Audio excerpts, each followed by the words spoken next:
Silence for the Damned by Odin Austin Shafer. A short story from League of Legends. Read to you by Prestige Edition. Across the frozen river, the distant glowing lights promised warmth and food. Udir imagined a hearth fire crackling inside one of the city's homes. Around the fire, bedding furs rested, prickling with warmth. The loud crack of river ice shook the shaman from his fantasy. Udir cursed and shivered. The sleet had soaked his furs, and the setting sun already hinted at a dangerous freeze coming. It was going to be difficult to convince Sejuani to change course. He wasn't looking forward to continuing that conversation, or to rejoining the rest of her army. In the valley below him, the bulk of Sejuani's host approached. Through victory, the Winter's Claw tribe had absorbed dozens of clans and all of the Stone-Tooth tribe. Sejuani was a true war mother now, commanding thousands of blooded warriors, steel-clad, mammoth riders, and iceborne. Ahead of the main force, the warriors of Sejuani's vanguard were unpacking yurts to house her bloodsworn and to serve as the command outpost for the army's scouts. Sejuani's tent, marked with blue wards and covered in rune-stitched leather, loomed over the center of the encampment. As Udir approached, drool slithered down his long jaws, and his teeth gnashed with bottomless hunger. The feeling seemed his own before he spotted a wolfhound trotting past. He snarled at the dog, struggling to regain control of his own jaw and rid himself of the animal's invading consciousness. He found Sejuani helping her bloodsworn build a yurt. Udir smiled in pride. This was her way. No matter the work, she led from the front. Raising these mammoth-hide tents in the soaked earth was a burdensome task. As Sejuani slammed a tusk spike into the mud, she stumbled to one knee. Nearby, blood-sworn warriors struggled in the icy rain, with curses echoing hers. Watching Sejuani pull herself to her feet, Udir was struck once more by how she'd grown into a heavy-shouldered swagger. He would never be able to think of her as anything but the bone-thin girl he'd met so many seasons ago. He wasn't sure he wanted to. She had so desperately needed his guidance then. In perhaps only a few more years, Udir worried he would become a useless burden to her. "The weather ended this discussion, Udir," she shouted over the downpour. "The Vargkim tribe are a few days west of here," Udir began. "We could avoid crossing the river, take them by surprise, and—" The minds of a dozen passing horses filled Udir's head. He felt their frozen muscles tightening as they shivered in the cold. Udir snapped at the nearest horse. "Shut it! No oats now!" Taken aback, Sejuani's bloodsworn exchanged nervous glances. Sejuani gave her men a look of warning. Immediately, they returned to work. Even they did not have the right to question her shaman's strangeness. Hiding his hands behind his back, Udir gently took a small spike made of silver from a hidden pouch. He pushed the metal nail against the flesh of his palm. Hardly the relief of meditation, but the metal's pain cleared his mind, allowing him to focus on speaking like a human. "The Vargkim are only a 6-day march," Udir snorted. "No walls around their villages." Sejuani let his eyes settle before responding. "We're out of time, Udir." Sejuani indicated the sagging yurts around her. "We must take that city across the river or freeze." She gestured to a few of her older warriors nearby. Most of the long-toothed skip meals to feed their young. Yesterday, I helped Orgai bury her daughter. Sejuani's lips, purple from the cold, tightened bitterly. The child was 2 summers, but as small and frail as one on its first spring. She exhaled and looked away before continuing. I will not be responsible for another child growing too thin to survive the cold. Then attack now, Udir said, pointing toward the distant city across the river. Trust in our axes and muscle, claws and teeth, the old way. The old way is to use the best warriors, she interrupted. What clan or tribe do I know stronger than the Ursine? How many of us would die crossing that river without their help? I will not watch my army diminish from hunger, not when I promised my people strength and victory. She steadied Udir's shoulder. I know you have good reason to fear what they... Ash's army is what I fear, Udir countered. New clans bend their knee to your rival's banner every day. Each moon, the Avarosans absorb whole tribes. You say you want to make the Winter's Claw stronger?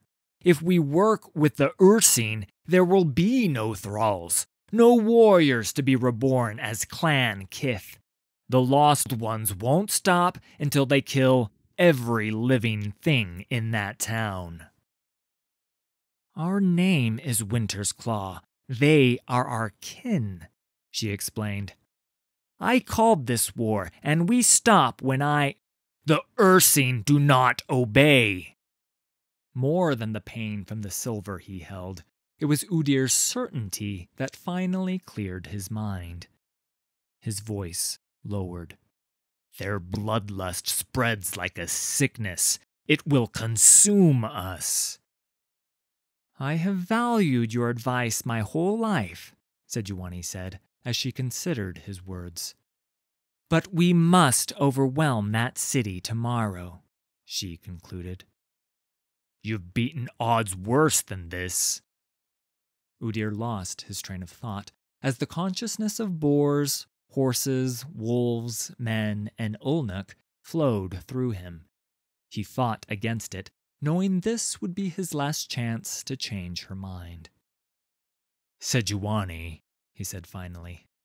Kalkia had many failings. She was too prone to compromise, too quick to see defeat. I know how badly your mother failed you, but it was your grandmother who was our tribe's true coward, afraid of ever looking weak, afraid of... You will not speak ill of Hegian, she warned. Even Kalkia was smart enough to avoid your grandmother's mistakes. As he spoke, Udir knew he had crossed a line.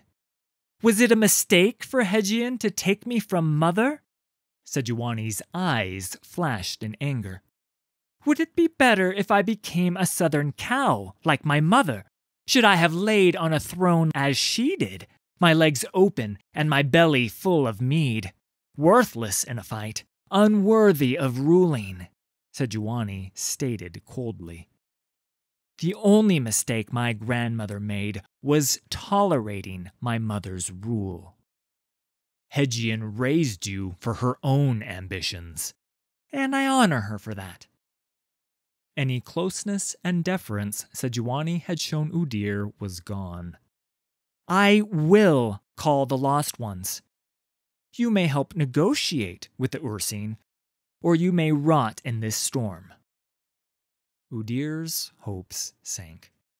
Then I should leave, he said, admitting his defeat. The hounded lord wouldn't be happy to see me.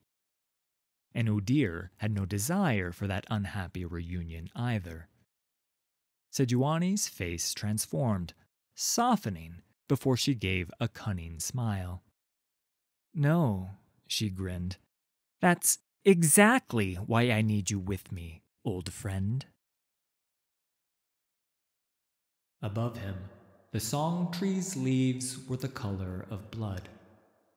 Watching a scarlet leaf fall, Udir realized how badly he'd misunderstood the color red. In his homeland, he had only seen its hue splashed against the white snow. In the Freljord, red was the color of violence. In the Freljord, red was the color of death's approach. But in truth, it was the color of life. As long as they lived, every man and beast carried it with them. Udir opened his eyes. The light of his meditation candle burned a red spot into his vision. Rain hissed against the weakening flame of his campfire. Wind shook the hut's sagging leather walls, promising to collapse them before the night ended. On the ground around him, a thin stream of freezing water flowed between the hides of his yurt's floor. He wasn't sitting with monks on a hilltop in the foreign lands of Ionia. He was on the edge of Sejuani's camp. "This is my home," he thought with bitter pride. It had been weeks since Udir had meditated successfully, but there wasn't time to dwell on it. As his current surroundings came into focus, the voices returned. The inescapable cacophony knocked the breath from the shaman. The foreign thoughts of nearby Elnuk, Druvisks, and horses flooded his consciousness with feelings that weren't his own. A thunderous soundscape only he and the most powerful spirit walkers could hear, and could never truly quiet. The emotions of men came next. They were beasts as much as any other, 1,000 scattered thoughts. Anger, fear, bitterness, cold. Udir couldn't hear himself screaming. He simply became aware of the rawness in his throat. The voices wouldn't go away. They never went away. He ripped through his bag, searching for the silver nail. The metal burned in his fingers as Udir found it. He plunged it into his palm again and again. The shock of the metal compounded the pain 1,000-fold. But to quiet the voices, he would give anything. Anything. Sejuani wondered how much of the army's supplies she was risking in an attempt to contact the Ursine. Massive bonfires roared with flames 3 times the height of a man. Around them stood Sejuani's army, starving and cold, stared at the fires with exhaustion and uncertainty. Dry wood was a commodity that determined life or death in this weather, and there was no guarantee the lost ones would come. The bonfire's logs had been arranged to match the interlocking triangles of a death knot's pattern. Piled on top of each other, the wood formed a series of burning towers. Surrounding the fires, tall, ancient iron stakes were arranged. Forged with the Ursine symbols, around each stake was heaped a pile of weapons and bones, like kindling. All was ready. The warriors preparing to channel the oath needed only the red blessing to begin the ritual. She nodded to the bear spirit's acolyte to begin. He lifted the massive wooden bowl above Sejuani's oath singers and poured. The bear's blood covered them in sticky strings of gore, clinging to the men's features and chests. Each man then took the bear claw totem, dragged it across his chest, and snarled in pain as his skin was ripped open. The final oath singer, a girl of only 10 summers, shivered as the bear spirit's acolyte attached the traditional shawl of raven feathers around her neck like a collar. Then she joined the choir of warriors around the main fire. Her eyes rolled back as she released a sustained note from her throat, like wind crying in a storm. Then the other oath singers began, each overlapping several pitches at once, creating an unnatural, guttural dirge which harmonized with the fire's roar. The sound dug fear into Sejuani's stomach like an unquenchable hunger. "Get Udir," she commanded a pair of bloodsworn nearby. Hypnotized by the fire, they nodded dumbly, failing even to look away from the ceremony. "Find our shaman!" she barked. Her voice cut them from the trance, and her guards trudged into the darkness outside of the firelight's reach. She marched from the fire to Bristle, her mount. Sejuani knew, whatever uncertainty she felt, her people needed to feel she was ready to lead them into battle. She climbed onto her saddle atop the giant mount's back, an enormous boar-like druvisk. Its shoulders were twice as tall as her and heavier than a dozen men. When it snorted uneasily, she didn't need the great shaman's training to know what it felt. Ice crackled around its claws as her unease resonated with her soul-bonded steed. She was risking something other than her army's supplies. Above Sejuani, the fire's embers floated toward the sky.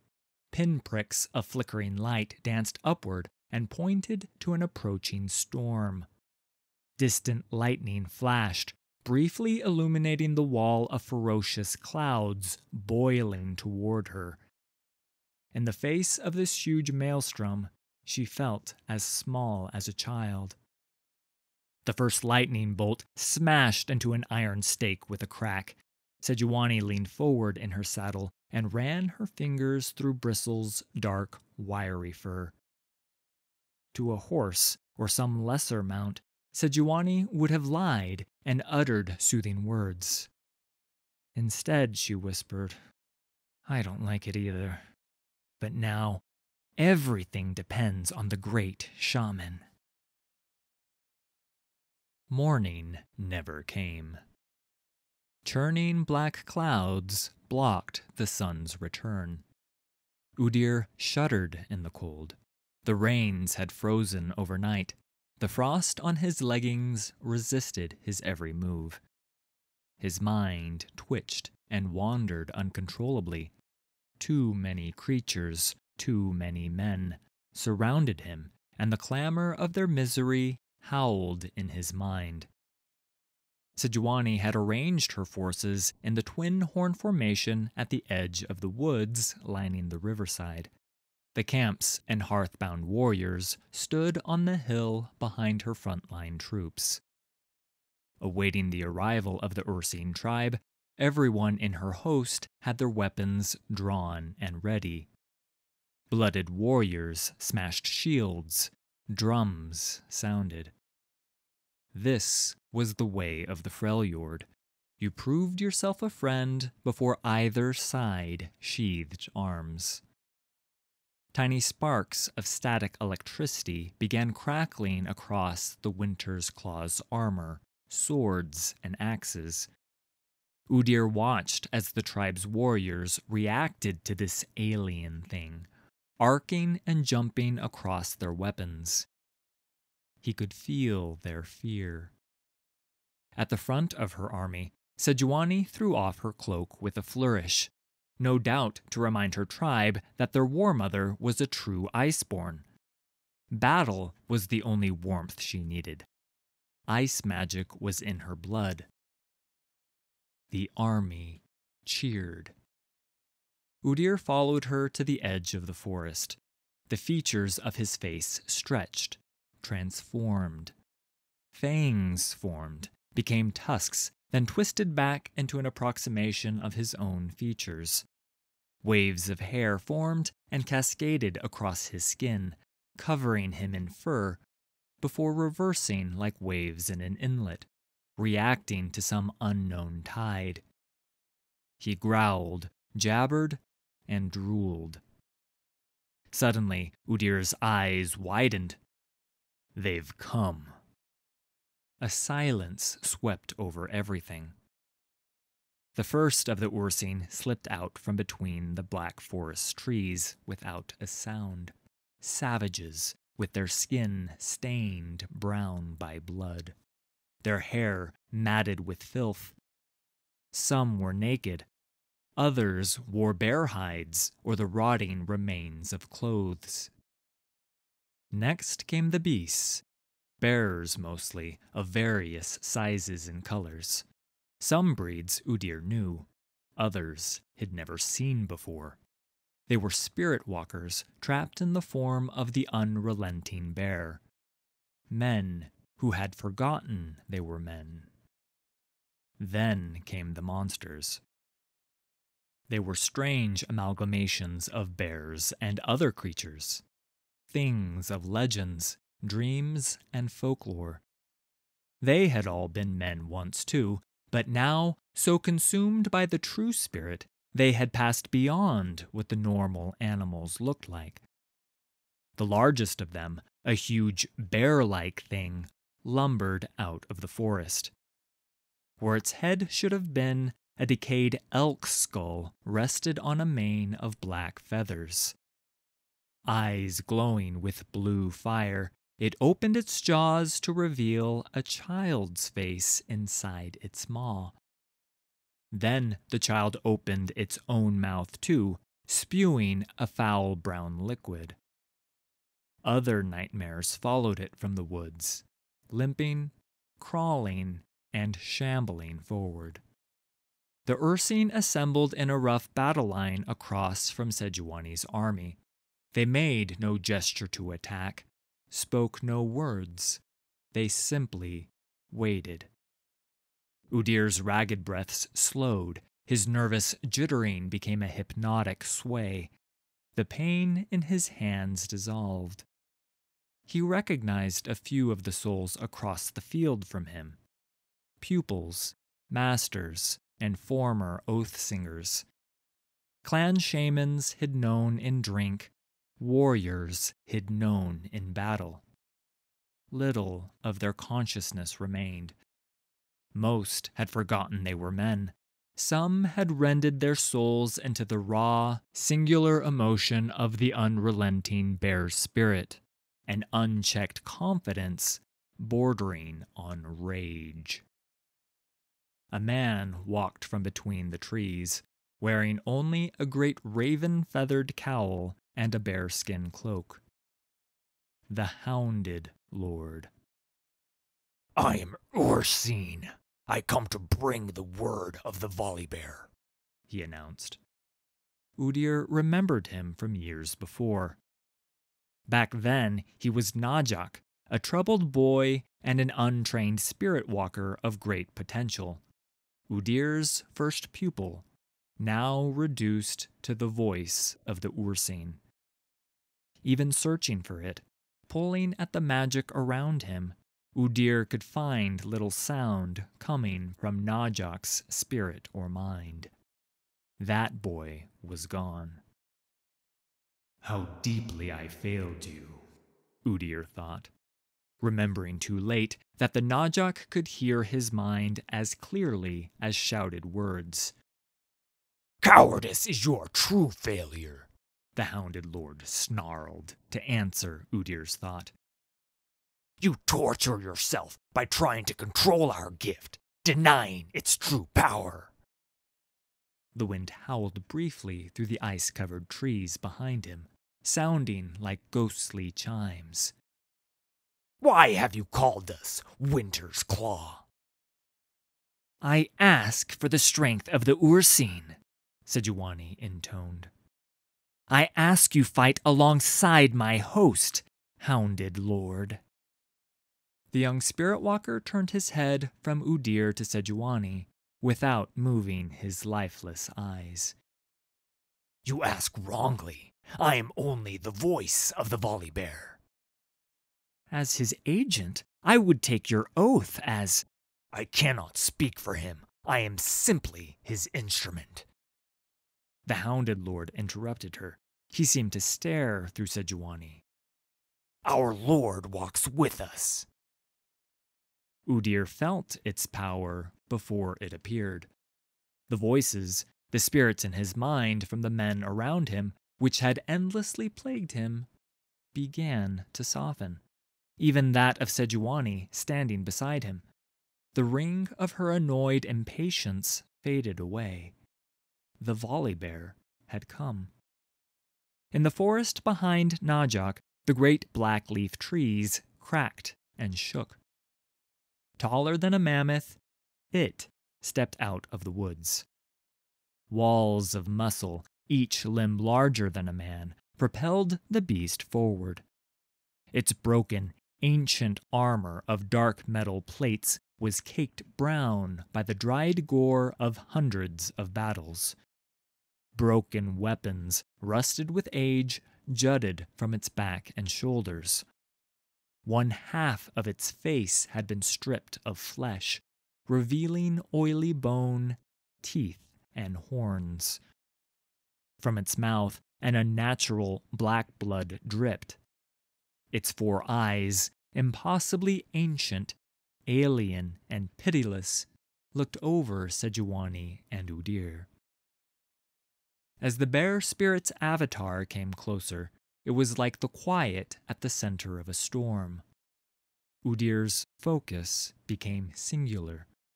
No sounds were left in his head. No animals, no feelings. Even Udir's own thoughts barely whispered. He felt only the volley bear. Its silence felt nothing like a man or animal. The volley bear's consciousness crushed everything with its purity. Despite Sejuani's army outnumbering the Ursine by 100 to 1, her warriors backed away from the volley bear's approach. Huge war mammoths, veterans of numerous battles against men, trolls, and the scarred Vastaya, trembled in fear. Sejuani gasped at the awesome creature before her. She had not considered the possibility that the avatar of the bear spirit would answer her summon personally. Whatever value the lost ones offered, their master was worth 1,000 times that. She steeled herself in her saddle and held her ground against the volley bear's slow advance. Instead of fear, ambition flashed across her face. Udir fought against the silence, trying to speak, to remember the stories of his childhood. Some said even the volley bear had been a man once, a great shaman and spirit walker who'd surrendered himself to the bear spirit so completely that it was able to truly manifest through him. But looking at the scale of this monster, he doubted this thing could ever have been a man. When the volley bear stopped in front of Sejuani, lightning crackled across its back. The volley bear's question flooded Udir's mind. It overwhelmed him.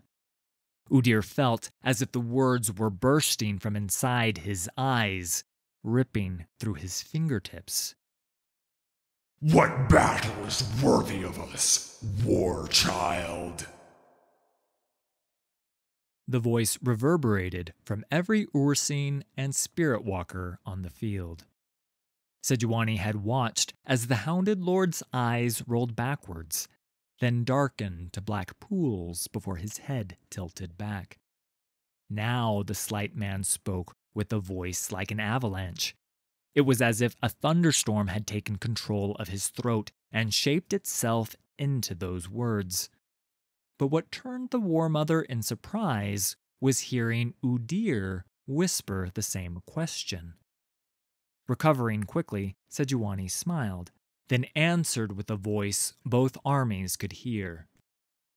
"I will burn the southern farms. I will hunt their children for sport. I will level their stone walls and houses so that none may stand against us again." She gestured southward. "All that snow touches will be ours.